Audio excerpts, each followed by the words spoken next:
Good evening, everyone. Welcome to Captive Audience. It's Don Anderson and his ever friendly and dynamic co host, Leslie Snyder. Say good evening, Leslie. Hello, everyone. Hey, welcome to Wonderful Wednesday. And as always, we got a whole slew of stuff to talk about. And who knows if we will definitely not get to all of it, but we're just going to jump in and just see where the bloviating and rapping takes us, right, Leslie?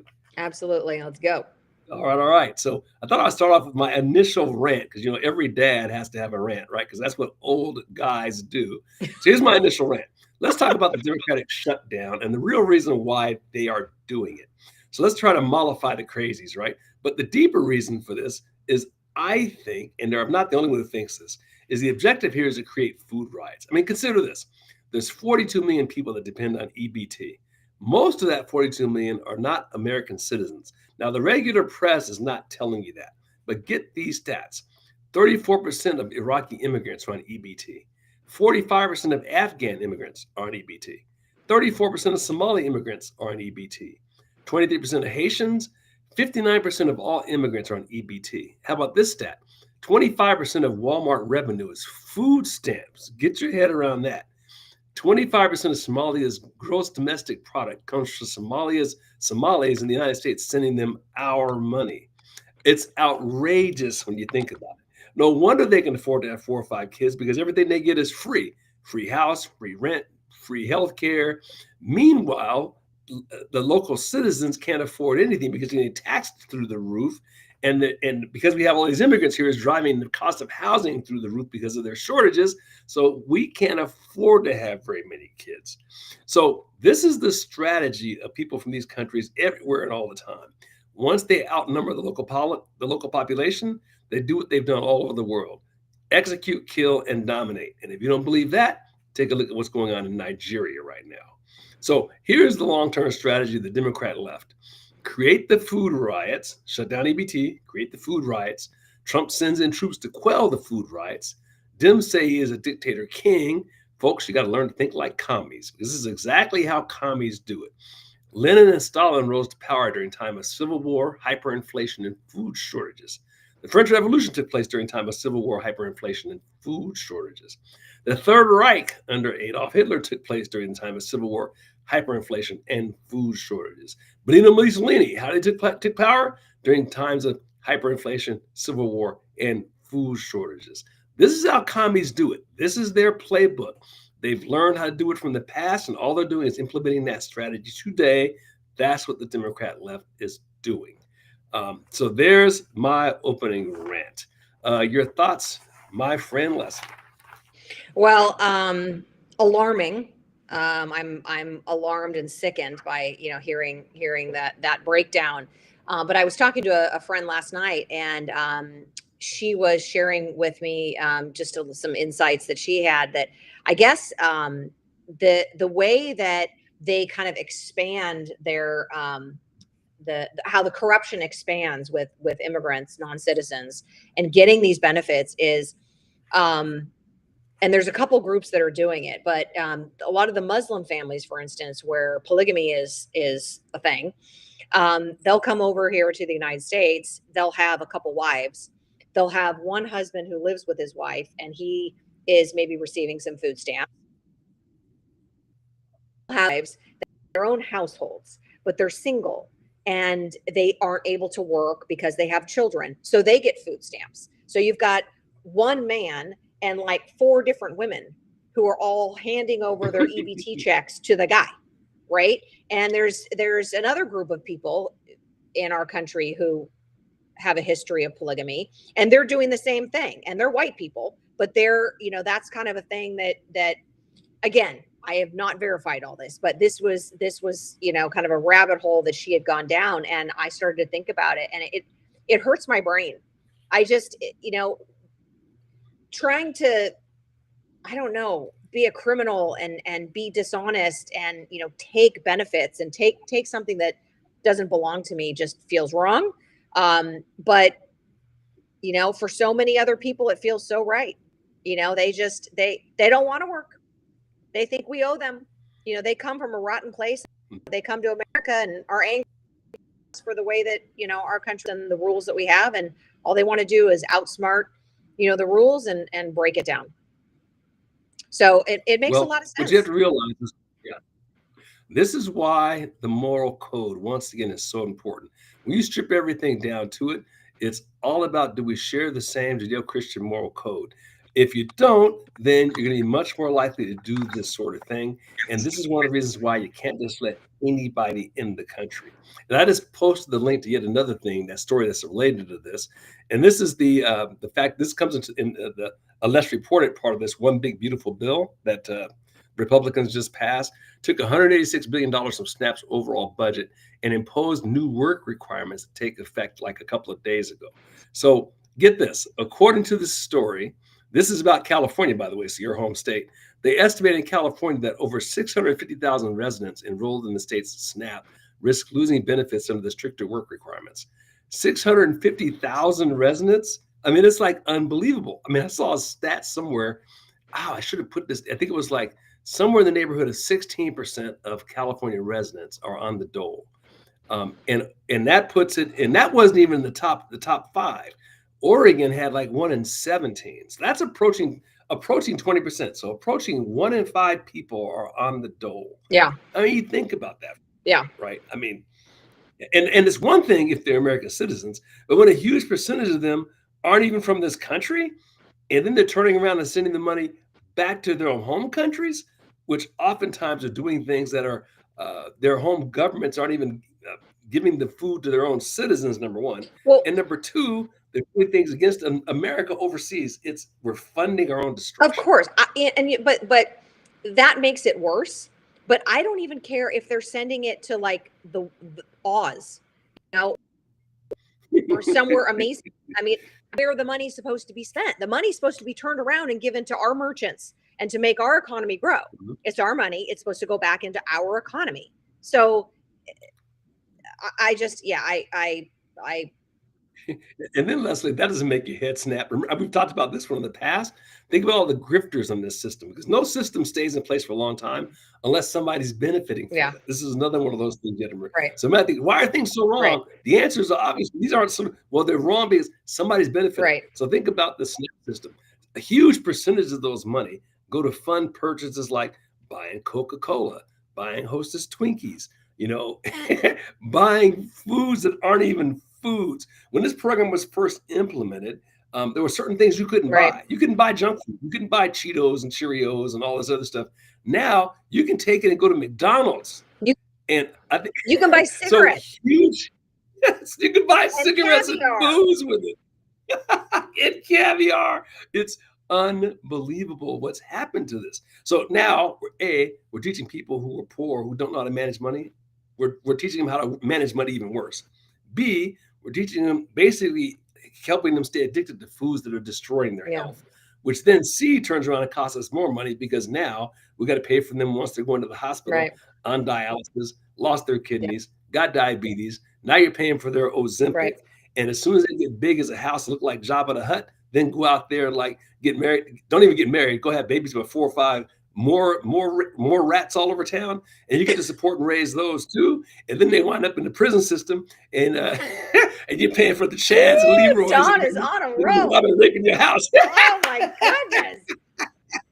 I'm sorry. I can't believe you just said get more rats out on the street.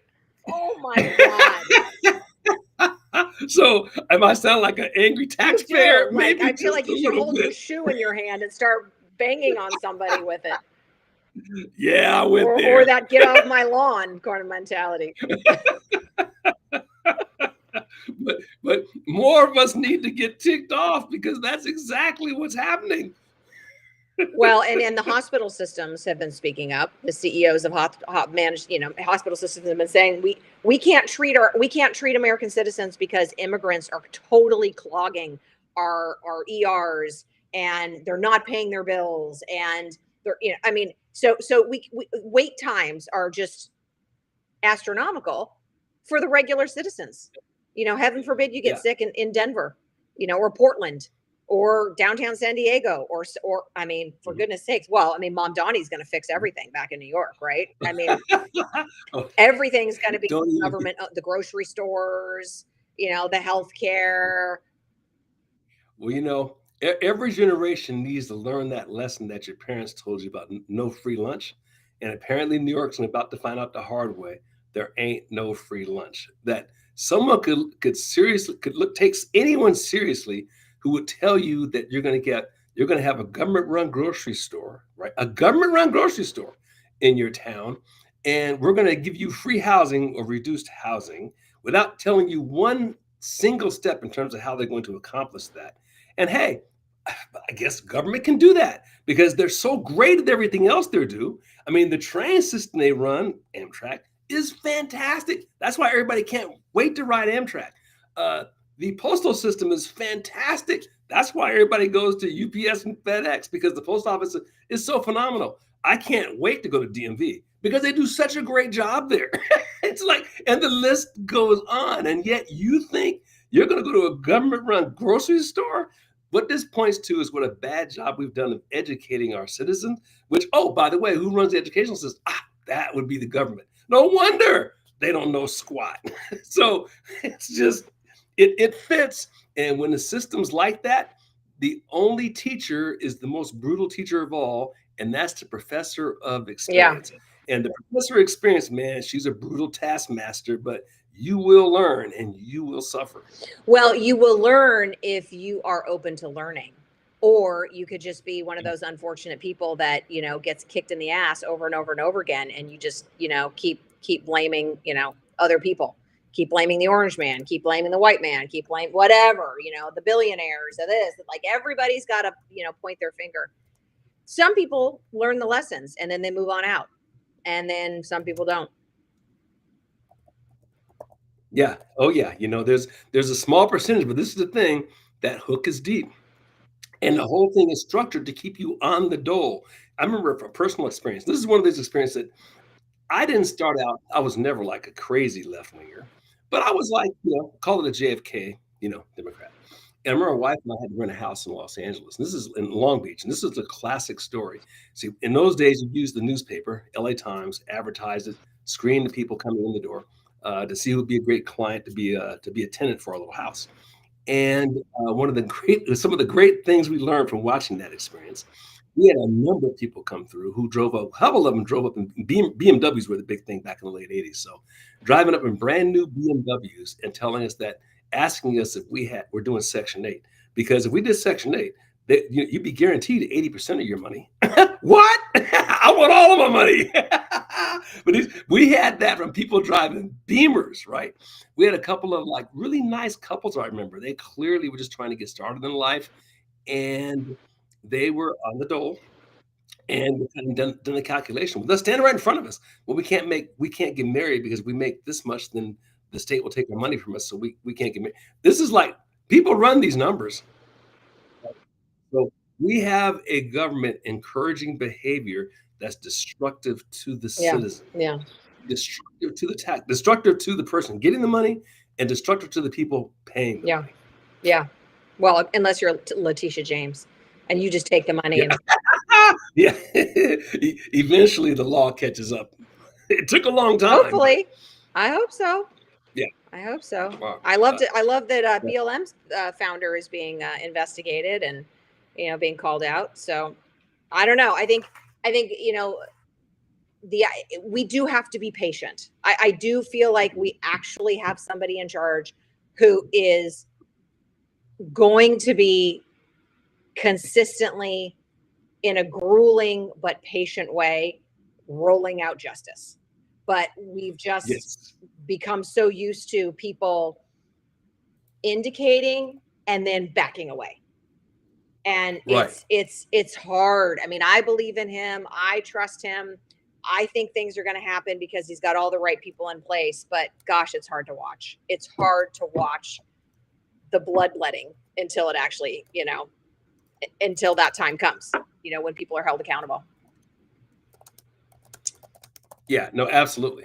Absolutely true.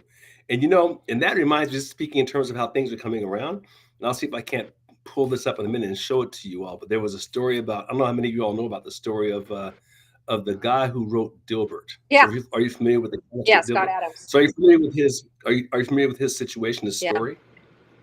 Yeah, it's a pretty sad story. So for those of you who don't know, he was a big pusher of the shots, like a huge pusher of it. Like pretty much, if you didn't get the shot, you were an evil dummy kind of guy. So he was way over on that side of it.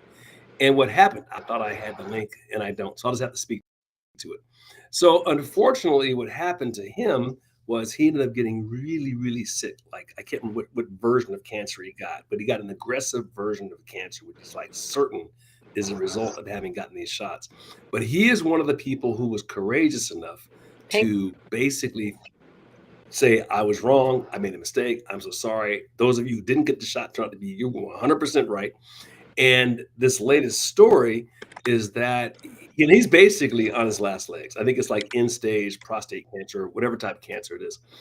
And he's on Kaiser, and Kaiser's doing the usual thing. So is an experimental drug he's waiting to get, and they put him on. They give him the old phone tag run around that everybody else gets. So this story became public, and some folks in the Trump administration heard about it, got the word to Trump. Trump got on the phone and called Kaiser. Kaiser turns around. Now all of a sudden he's getting the drug. Now that's a great story for him. Having said that, what about everybody else who's in that same Oh yeah. situation? The rest of us have to deal with that all day Yeah, long. people who die waiting for the solution. But I think what it's doing is it's getting people talking like this. Yes. It's getting people to say, wow, Scott Adams had a national audience. He had all the right levers to pull.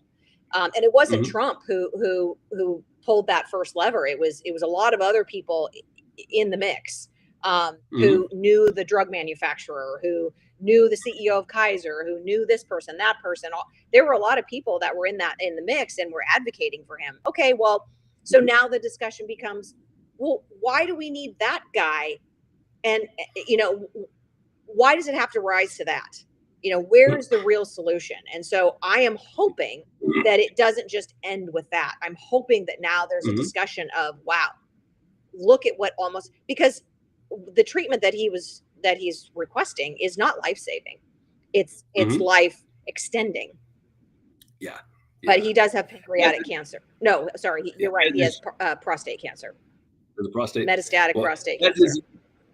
As is the usual case with cancer drugs. I mean, I don't know that there's anything that cures it. You're basically extending. I mean, there are certain circumstances where people do recover too. I have a friend whose wife had ovarian, and it was looking like it was kind of the end.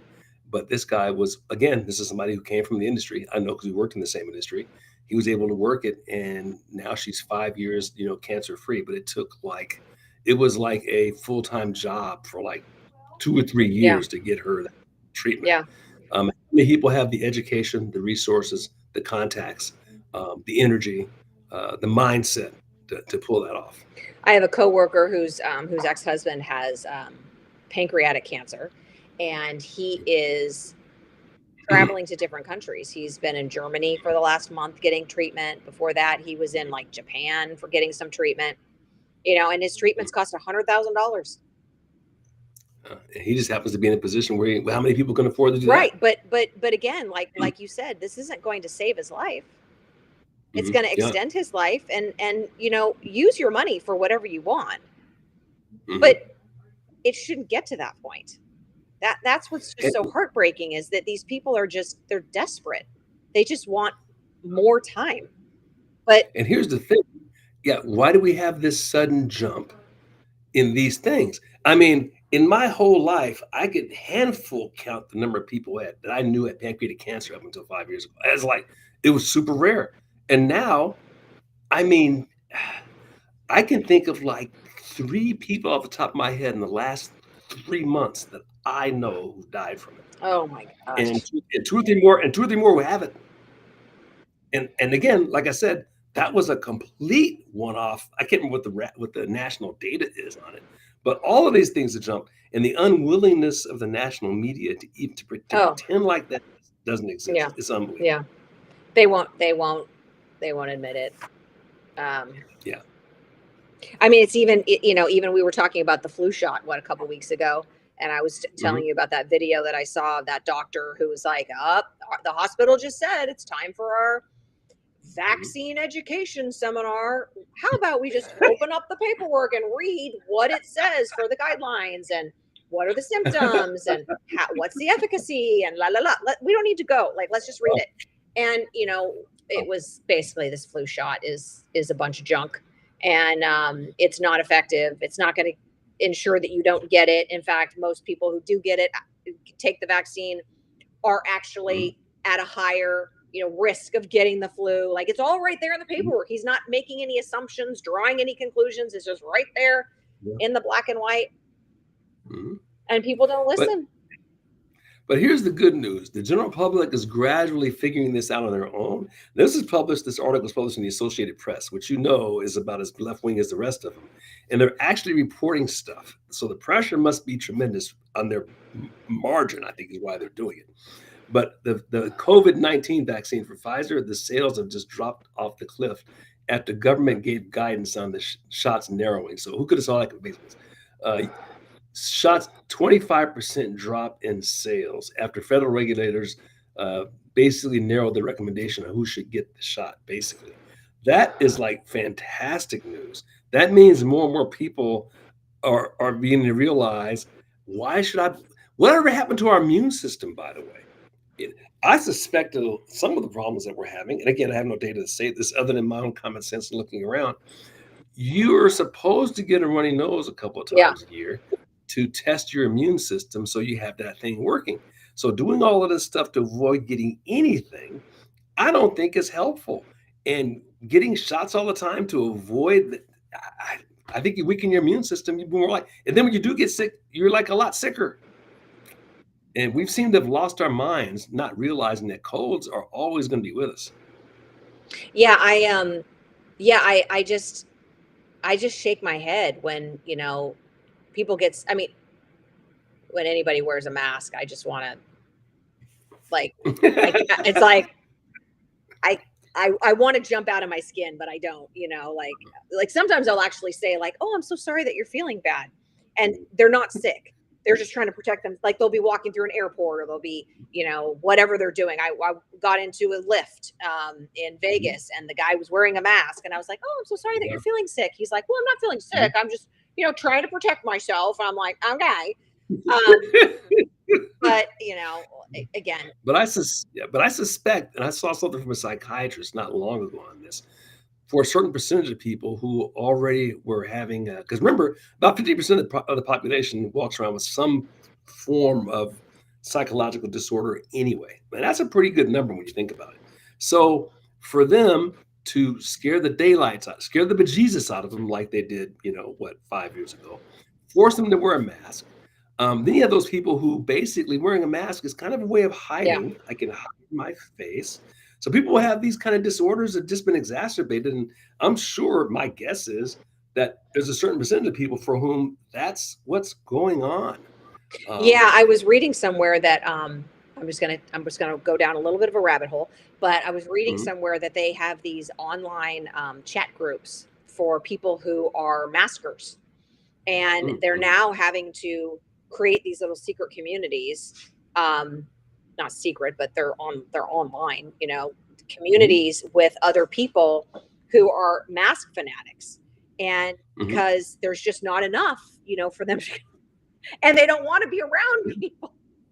Right. Yeah. It's so we've created this whole disorder with all of this stuff. And, I don't know what the cure is for that.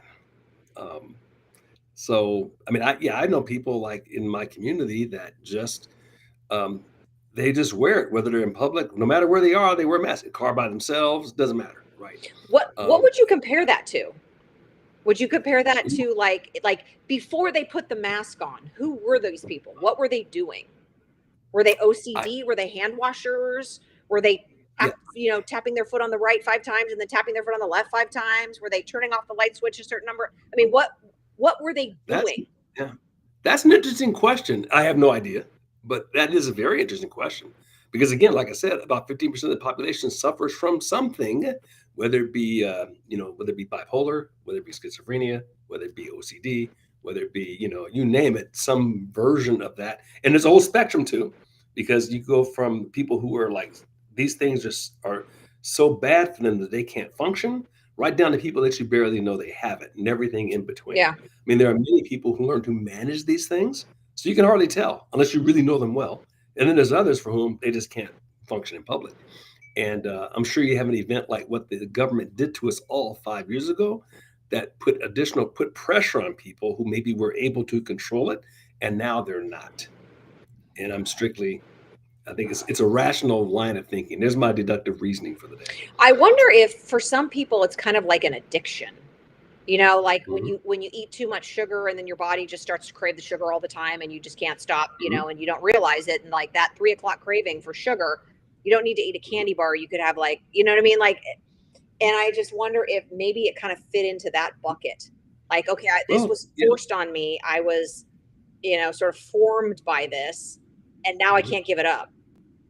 Well, think about Linus and his blanket from Snoopy, Yeah. right? I think it sort of is a security thing.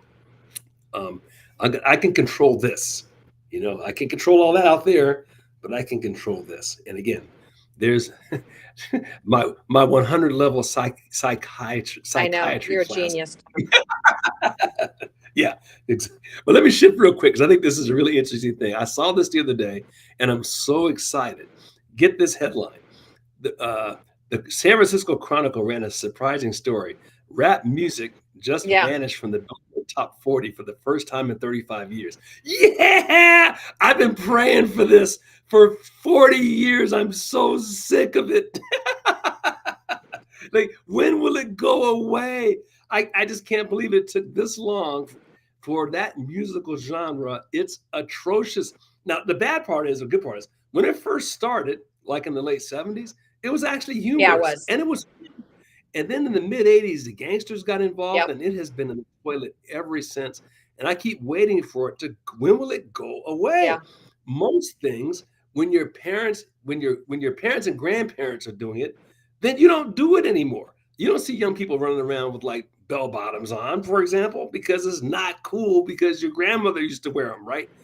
Um, Same thing with tattoos. The next thing that needs to happen to tattoos. If your grandmother's got tattoos everywhere, that's not cool anymore. What's wrong with this generation? I don't know. I think there's plenty of people getting tattoos, so I'm not sure about that, Don. But That. yeah, no, yeah, you're right. It was funny because I was actually watching something. I was watching like a biography of the Beastie Boys because I'm that Mhm. person. Mm. And Mhm. so I was like, I mean, I like their music. It's fun, it's funny. It's Yeah. not demeaning, it's not angry, it's not any of those Mhm. things. It's just silly, right? And Yeah. and I was remembering, like Fresh Prince, Jazz, was it Mhm. um, Jazzy DJ Jazzy Jazz. Jeff and the Fresh Prince, Yeah. all that. I mean, Right. and it was all kind of like fun, silly, like Run Clever. DMC. I mean, it was good stuff, right?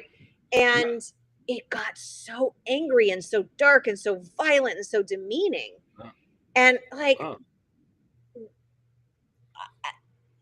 I don't, yeah, like how, and I guess it's like so many other things, it's like what started as kind of like fun and rambunctious, and next it gets mhm. darker and darker and darker and darker. Like everybody coming behind feels like they need to push it and push it and push it. Like you go to a play. I go to plays in my community, Mhm. and there's always going to be the gay character, the trans Mhm. character, the this character. Guaranteed. Like there's always this Mhm. weird social angle that it's like you don't need a gay Mhm. fish. Okay, it's just Mhm. a fish, right? Like there's always some weirdness. And like, could we just Yeah, tell the princess story? Could we just have whatever it is? Can you just leave it alone? I mean, because the communists never stop sleeping. They never sleep, rather. They're always looking at, especially in certain fields, anything having to do with teaching or the arts, of course, are just rife with it. My wife tells this story, and this happened about 15. This is before Portland really lost its mind, by the way. So we're talking the early 2000s, and it was a homeschool group, and there was a play. I can't remember the name of that play right now, but there was it's one of those plays, and it had like a Kit Kat line, the ones with the girls kick their legs, kind of a thing. And so they went to go check this out and had a very good conversation with the people there. Like, okay, this is a homeschool group, it's a Christian group. That's fine, but we don't want to see any over the top stuff, right? Blah, blah, blah, blah. So they were all coached. They bring in the whole homeschool group. As you said, it was unbelievable how far they went. It was almost like they were doing it on Yeah. purpose. Like it was the dresses were 10 times shorter than they were when they were showing it before. All kinds of like cross dressing and gay scenes, and everything's over the moon. And so she's having to go back and apologize to all these parents. I'm like, that was Portland beginning to turn the corner back and around probably 2007, 2008 sort of a thing. But that's what they do. Yeah. Right. The objective is to I think they destroy your enjoy. kid. I think they enjoy the shock. They enjoy the antagonism. They enjoy the Mhm, corruption. They mhm, they they want to get you in as this sweet little innocent group or person or mhm. child, and they want to just zap you. It's Yeah. like some sort of predatory behavior.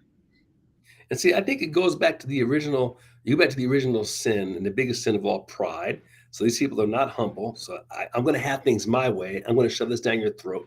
There's no way but my way. There's a narcissism. I got to be center stage. I like to fight. This is the space they live in which circles me back to think about the people who occupy political office right now.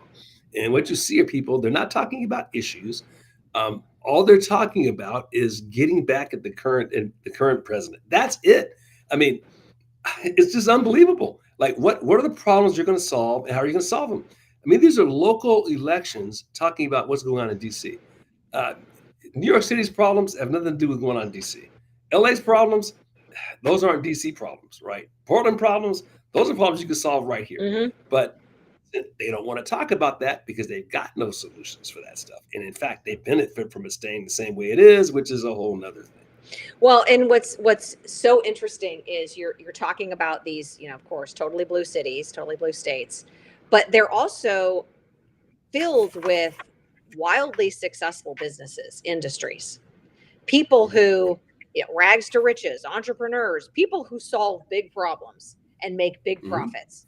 So there's certainly people around who could take care of it if they wanted to, right? And if these business people don't want to solve the problems, the electeds could certainly draw on their expertise, their connections, and get things done, right? I mean, mhm. so you're right. Like it's not that there is no line of wisdom or there's no way that we could solve these problems. It's purely lack of will. Well, I Doesn't tell you suit what their I think is purposes. a significant part of the problem is just the nature of is again, it goes back to human nature. You have a number of these highly successful businesses and business people, but if they live in an environment where it never touches them personally or their employees, they're happy to just keep rolling merrily along. And I think you look at the Silicon Valley, for example, and that's a classic example of that. You know, Palo Alto's fine. As long as you don't cross the tracks and go into East Palo Alto, you are golden. And I think that's how it rolls in most places. They don't really get interested in engaging in it until it directly impacts them. I mean, I'll beat up Musk for just a quick minute here. He was like rolling right along until they started passing stuff to make it so he couldn't run his businesses anymore. Mhm. And that's what he made. Now, again, I'm glad he did, right? But that's what it took. You look at in Silicon Valley, what was it the guy that got murdered and going to like a teller machine? When stuff like that starts happening to you, then you might get involved and engaged. But for the most part, these people are happy just going merrily along, making their money and doing their thing as long as it doesn't touch them. What they don't realize though is that you do that long enough, eventually it's going to come and get you. Yeah. Which brings me to a story that I have to bring up, and this is the story of, as again, it's a Portland story, but anybody in any West Coast city or any blue city can relate to this. So Portland has two giant towers, giant by Portland standards anyway. One of them they call it's the first interstate tower, is what it used to be called. It's a 40-story building. They call it Big Pink because of the color of it. The other one is U.S. Bank Tower. It's another 40-story building. Now, if you're in LA where there are cool buildings like 80 stories, you laugh at this. But in Portland, those two buildings dominate the skyline of what was once, and actually still is, a physically beautiful city. I mean, I would argue Portland, um, from afar, is still in the top five most beautiful cities in the United States. It truly is. You got to get a water hose and wash out downtown, though. but in terms of, but anyway, this building was purchased, I think, or sold in 2019 for 450 million, and it just got bought like last week for 45 million. Now, get your head around that for a minute. 45 million. What would it take for a building to go from 450 million to 45 million? This is what it would take. It would take a government that let crime get so out of control that all of the people who were leasing the space in those buildings just freaking left, Yeah. just left it, right? And the entire downtown's businesses just left. We're out of here. You can't walk down the sidewalks without fear of getting accosted, fear of of your spouse watching a guy defecate, urinate, and fornicate. Yep, and all of that's going on down there. That's what you get to see. People getting beat up, guys walking around with a machete. And yep, I said that with a machete, just walking around town. I had a number of friends go downtown. It's just anecdotally, the guy across the street, his daughter went downtown to celebrate their second anniversary. Some guy came along with a hammer and bashed their window out. Didn't steal anything. The car went up, just bashed the window out while they were in the restaurant. This is what you put up with in Portland. And the city's leadership refuses to deal with it. They have every excuse in the world. Oh, because of people working from home. That's the reason why nobody goes downtown anymore. You drive through downtown. Now, the stats say there's 30% less foot traffic in downtown Portland, which makes sense because there's no businesses to go to in downtown Portland anymore. I drove through there, and I'm telling you, I think it's more like 70%. It's a ghost town. So think about what that does for tax valuation, because, of course, the tax basis is based on the value of the buildings. If the biggest building in your city just lost, I can't even calculate the percentage to go from 450 million to 45 million. How much less in tax revenue are you going to be getting to fund all those little bitty programs you lefties love? It's going to be epic in Portland once that hits. And these people who run for these city offices don't know jack about business. Now, I don't think you should have to know much about business to be able to figure this out. But apparently you do. Well, when are these city budgets gonna actually be impacted? I mean, was it what there was a figure that was thrown out. I wish I had written it down, but it was the New York City budget is in the billions. It's like $100 billion something. I don't even want to say that out loud because that's insane, but like if it was a country, its GNP would be like in the top, 10 or 15. Yeah, right. Like, and so we've got this guy, Mamdani, who's going to have that access to that kind of money. I mean, how does New York have that kind of money with all the people leaving, all the businesses? Like, well, they won't have it for long. Well, here's the thing. I don't remember the details, but I vaguely remember in the late 70s, I remember being in high school. I remember New York I think it was a city, not the state, was on the brink of bankruptcy in like the late 70s. And I think the feds bailed it out. This is the late 70s. I'll have to look it up. But they've been there before. And essentially, the other 50 states should look at that and say, well, you guys got a problem. The other 49 states. I was going to say, how many states, Don? Let's review. Yeah. Yeah. Well, I was counting Canada. Okay, Obama. All right. We'll do a story on Canada eventually. But, public school kid, right? Yeah. But the other 49 states have got to look at New York and say, if sports fans, you're on your own. And the same thing goes for California. I mean, there's no way that this is sustainable. But New York City is about to go belly up is probably the most polite way to say it, because when is he going to start? And the backpedaling is going to start immediately. You made all these promises. Okay, time to cash in your chips. Let's see what you got. Well, so Trump is making some statements that he's going to be kind of looking at things. He's going to be getting involved in light of, do we allow socialists to hold a public office? I mean, isn't that against our Constitution? Like, don't you need to be actually willing to uphold our Constitution? Well, you can be a socialist, you can be a communist as long as you uphold the law. Right. Yeah. Keep it locked up. But I mean, he's not going to. He's already promising all these things, right? So I mean, and in California, again, people were exit. So in California, we had a thing called Prop 50. It was the only thing on the ballot. And it was to allow for the temporary pause of our independent redistricting commission that the voters had voted on back in Yeah. like 2010. Mhm. They wanted, Newsom ran this whole campaign of lies. Obama was out there doing commercials. Everybody was doing the commercials talking about how the Democrats needed to save California from the Republican gerrymandering that was underway. And so vote yes on 50 because it was going to actually allow a sane voice into our districting, Mhm. right? Mhm. Of course, that is the opposite of what this was. And guess what? Yeah. It won. I mean, it was like 60% of the vote went in favor of pausing the redistricting. The independent exit polls pollsters reported that they were asking people, how did you vote? Why? They were all saying that like 90% of the people that they were talking to were saying, well, yeah, I mean, we definitely need an independent redistricting committee. That's why we voted yes. Like, Mhm. no, you just did the opposite. They didn't understand because they lie straight to your face. Oh, And yeah. most people don't realize that somebody will lie straight to your face. They just think, well, that, because most people won't do that. So when they see Yeah. people on TV or they hear them in, Mhm. in person, and they are lying straight to their face, they think, well, they it just doesn't even Yeah. compute, right?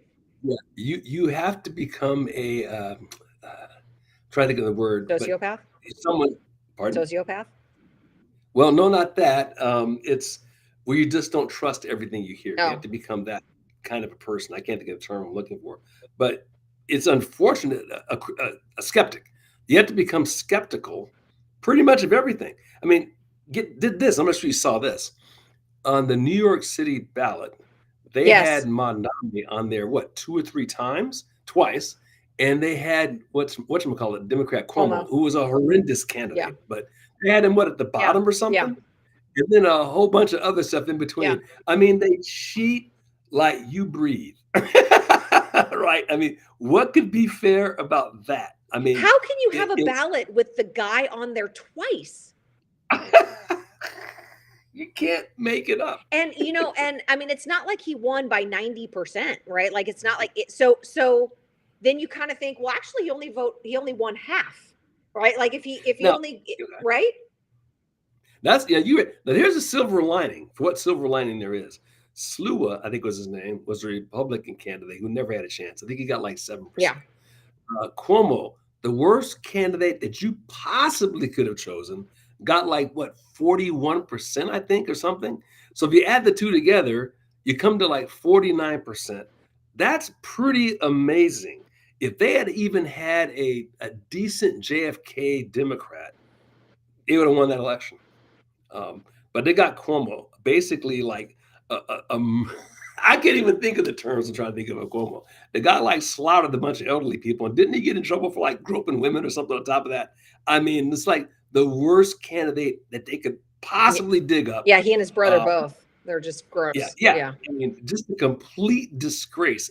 And so that's what you got. So having said that, there's hope for New York City. They'll get punched in the face so bad, so hard by the policies this guy's going to put into place. It kind of reminds me of David Dinkins back in the 80s. For those of you, I think most of the audience is probably old enough to remember that. But I remember going to New York City in one of my first jobs in like the early 80s, and the place was a cesspool. I mean, Times Square, you had to hold your nose. I remember my wife and I walking by Madison Square Garden, and the smell of urine just about knocked you out. You had to cross the street. Peep shows every other time you looked around, and they got him out of there. And I think it was Giuliani came in right after that. And this was the whole, we're going to clean up all the little things, right? So the graffiti, the urine on the streets, the painting on the walls. We're going to get rid of the peep shows. And I'm telling you, I think I started working there a lot in the early 90s, and Times Square, like, boom, came back to life, right? You could walk there at night, not be scared. It was like awesome.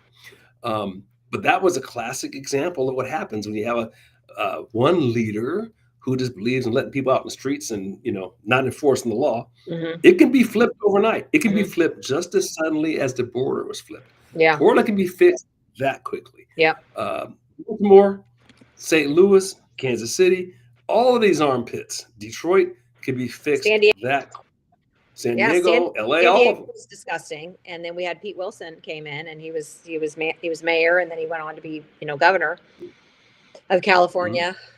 But yeah, I mean, we had the same thing. Our downtown was horrible, and guess what? It's right back there. It's right back there again. And what's happened in Washington, Oregon, and California, you've had one party states since like the 90s. Hmm. Literally. They could have got to California at Duke Mason. This is like the mid 80s. And this was like the twilight of the golden era of California, right? By the time of 2000, you could see it turn the corner after that. And then you had a one party state. And it went back and forth in the 60s and 40s, 50s, 60s. You had Democrat, you had Pat Brown, you had Ronald Reagan. It was going back and forth. Same with Oregon, back and forth, until the early 2000s. The left figured out with this mail-in ballot, which I think is how they did it, to basically just take over these states. And California, Oregon, and Washington have been Marxist, hellscapes ever since. At least the major cities, not the small towns yet, but the major cities that dominate the politics. Every one of them has gone to a place where you wouldn't want to walk around at night. Yeah. Well, Tim Walz just, I don't know if you saw, but he just basically is giving, driver's licenses without any IDs. And if you have a driver's license, you're automatically registered to vote. So everybody Wow. gets it. You get a driver's license. You get Oprah. Everybody gets a driver's license. And so they've got all Mhm. these videos out there of, people, police approaching trucks that have truck drivers in there who don't speak English, who don't know where they're going, who don't know where they're from. I mean, they can't read the road signs, speak English. Yeah, and we've They've got seen a a driver's number of license, and they're voting. horrendous accidents as a result of that. You're driving how many thousand pounds down the highway at 70 miles an hour? I mean, everybody's biggest fear is plane crashes, but the most likely thing that happens to you is a car crash by far. Um, and we've turned these people loose in the country. And again, what it goes back down to, when we had the mass immigration at Ellis Island and all that, the popular media, the university system loves to teach about how terrible it was that you made people come into the country. They couldn't have diseases. They had to come from certain parts of the world, all of that sort of. That was rational. Yeah. You don't open the doors to people who have diseases. You don't open the doors to people that can't prove they're going to actually be productive citizens. You don't open the door to people that are going to wind up on the dole. I mean, no country in the world does that, and we can't afford it. It's not that even if we wanted to, we cannot do it. It'd be like if you opened your house to like a bunch of homeless people. They would destroy no matter what your intentions are. You can't do it. The problem is, Don.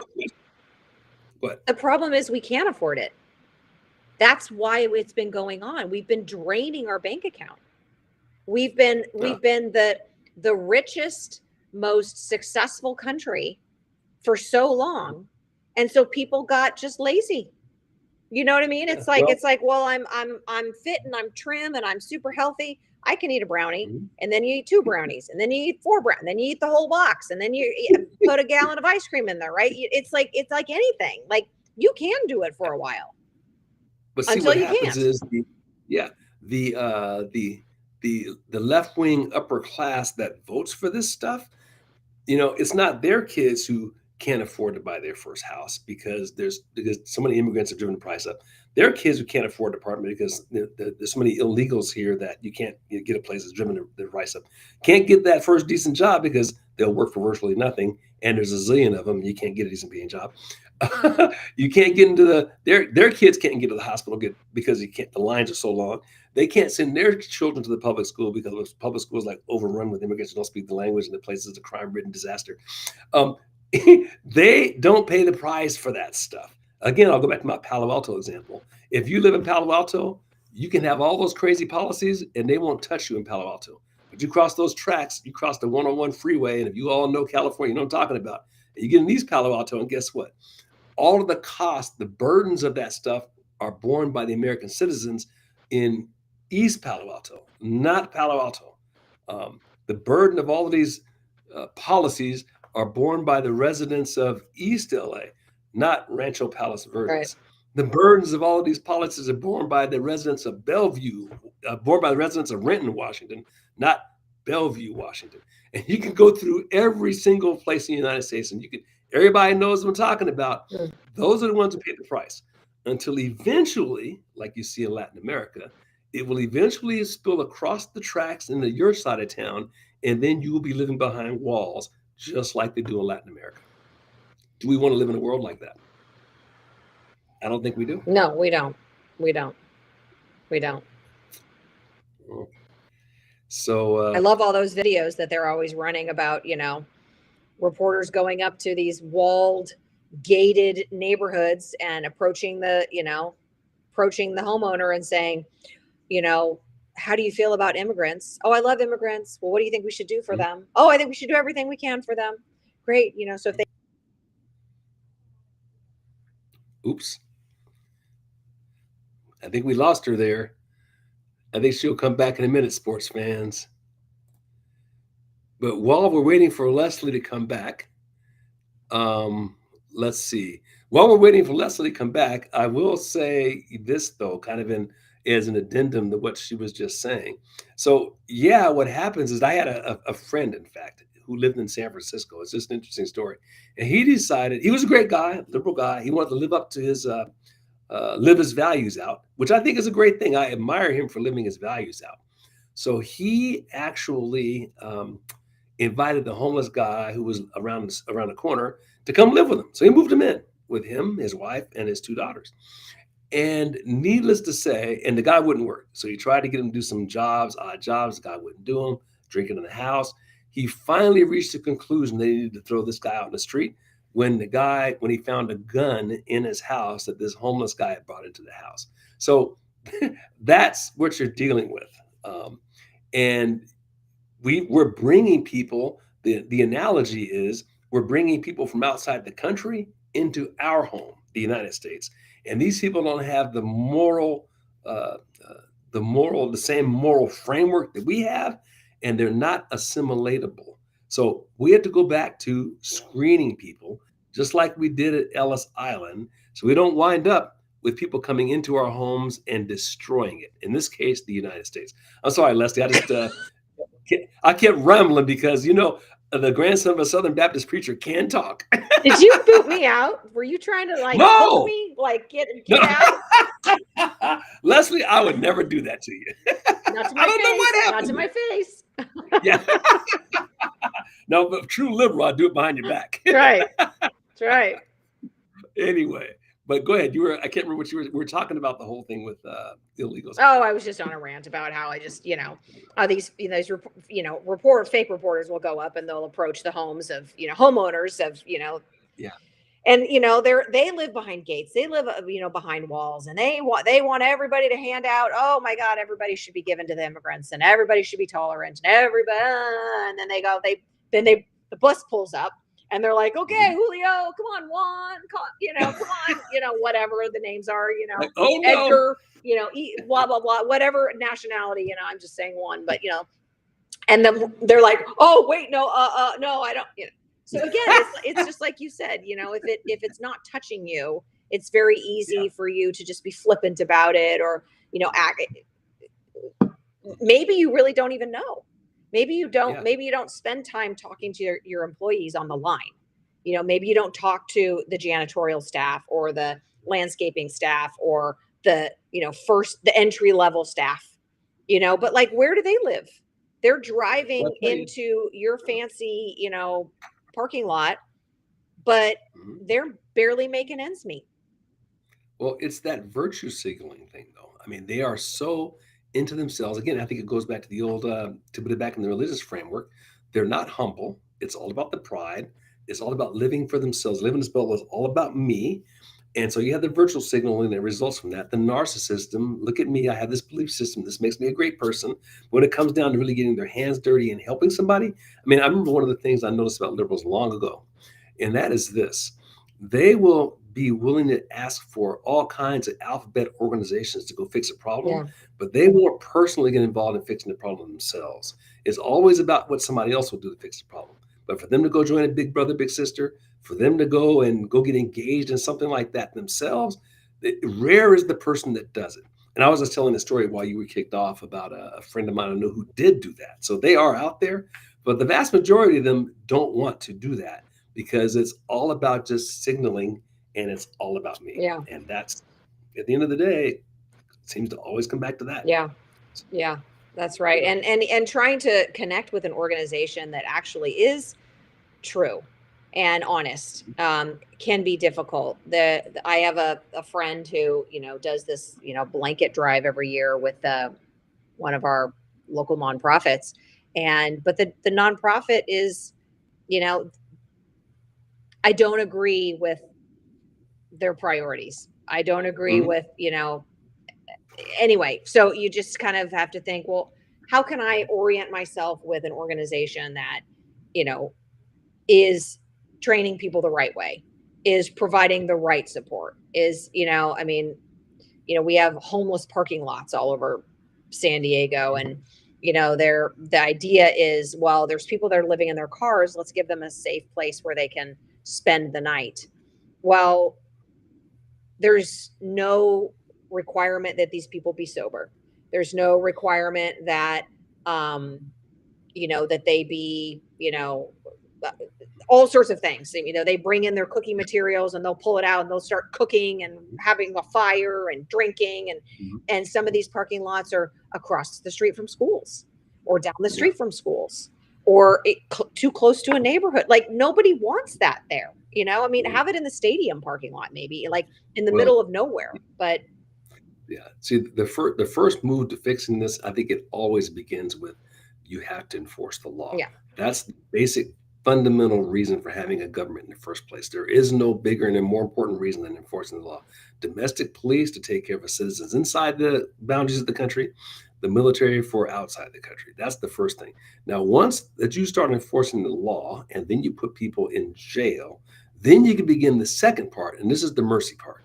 And this is where we begin to help yourself by diagnosing what the drug thing is, and if we can get you off the drugs. And once we get you cleaned up, can we get you into a program where we can get you back on your feet and get you a job, get you into a home, and gradually morph you back to, a citizen that can be productive. And if you can't be, then we have the old sanitariums, and we keep you there where you can't harm yourself or be harmed by others. What we're doing now is immoral to let people like rot under bridges who have schizophrenia or drug-induced madness that they can't get off, and they get found, underneath a couple of cardboard boxes under the bridge, like in the middle of the night, because it got cold during New Year's, right? New Year's break in January.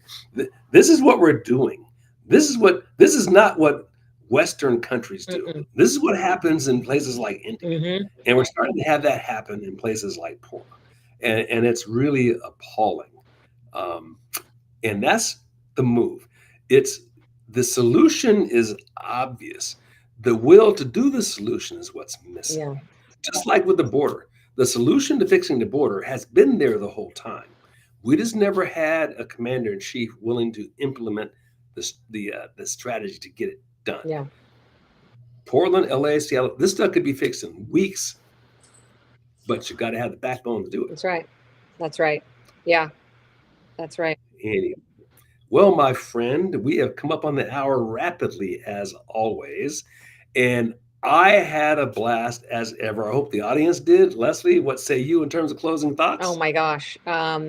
Well, I woke up this morning feeling like I needed a bright light because it was pretty dark, thinking of some of the pretty much all the elections that we saw overnight. Um but you know what? You know, again, just kind of go back to God and keep focusing on his plan, and we'll get through it. I mean, I think that's I guess that's the beauty of being a Christian believer, is that or Jewish believer, Muslim believer, just believe in God and know that he has a plan for you and that he loves you. And that's how we get through despite our 100%. circumstances, despite what we see around us. Things are only going to get better. Yeah, absolutely. I think you keep doing the right thing. What's that old saying? God is good always, and always God is good. And we're moving in the right direction. Remember all those wins that happened by the other side? Those were all in blue Yes. locations. There was no surprises No. there. That's like that's like a nothing Yeah, burger. So, it's true. take heart. Yeah, we'd have loved to have won them, but there's a silver lining in all of it. And this is the other thing it warns us: this fight is not over, and it's not going to be over until they throw dirt on you and me. So that's the battle we're in. And so That's true. we're called on the fight. It's big. So carry the flag and do the deal. All right, friend. All right, everybody. Hey, have a good night, and we'll see y'all next wonderful Wednesday on Captive Audience. All righty. Good night, everybody.